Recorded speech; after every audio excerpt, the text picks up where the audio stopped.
ఈసారి ఏపీ ఎన్నికల్లో tough fight నెలకొంది. నెక్ టు నెక్ పోటీ ఉంటుందని అంచనా వేస్తున్నారు పొలిటికల్ ఎక్స్పర్ట్స్.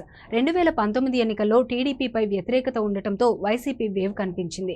175 సీట్లకు గాను 151 మంది ఎమ్మెల్యేలు గెలిచి రికార్డు సృష్టించారు. ఎన్నికలకు ముందే వైసీపీకి పాజిటివ్ వైబ్రేషన్స్ వచ్చాయి. అయితే ఇప్పుడు అప్పటి టీడీపీ ప్రభుత్వం మాదిరిగానే వైసీపీ సర్కార్ తీవ్ర ప్రజా వ్యతిరేకతను ఎదుర్కొంటున్నట్లు ప్రచారం జరుగుతోంది.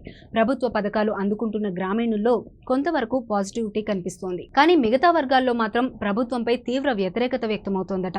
అటు ఎన్నికల ప్రచారంలో కూటమి ముందు వరుసలో ఉంది.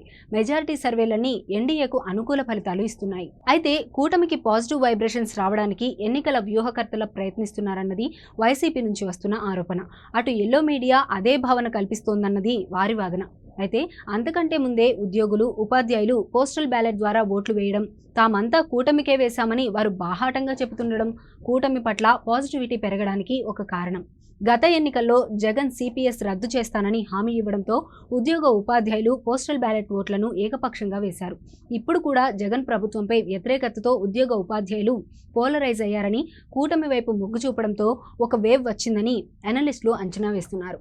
దాని ప్రభావం తప్పకుండా పోలింగ్పై పడుతుందని చెబుతున్నారు. గతంలో ఉద్యోగులు ఓటు వేయడాన్ని చాలా లైట్ తీసుకునేవారు. కానీ ఇప్పుడు పట్టుపట్టి క్యూ లైన్లో నిలబడి మరీ ఓటు వేయడంపై వ్యతిరేకత ఏ రేంజ్లో ఉందో అర్థం చేసుకోవచ్చు. ఇది ఖచ్చితంగా జగన్ సర్కార్పై కసితో చేసిన పని అని గుర్తు చేస్తున్నారు. ఇక బీజేపీ అగ్రనాయకత్వం నుంచి కూటమికి సంపూర్ణ సహకారం లభిస్తుంది.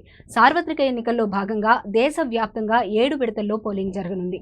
ఉత్తరాది రాష్ట్రాల్లో తొలి 3 విడత ఎన్నికలు జరిగాయి. దీంతో అక్కడ బీజేపీ నాయకత్వం ఫోకస్ చేసింది. కూటమిలో భాగంగా ఏపీలో పోటీ చేస్తున్నా పెద్దగా స్పందించడం లేదని వైసీపీ ప్రచారం చేసింది.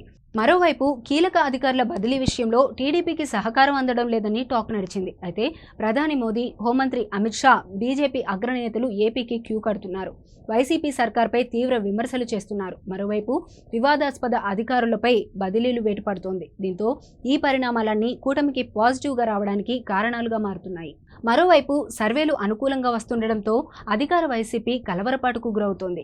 కూటమికి పాజిటివ్ వేవ్ రాజకీయ వ్యూహకర్తల పనేనని, అందులో ఎంత మాత్రం నిజం లేదని వైసీపీ సోషల్ మీడియా ప్రచారం చేస్తోంది.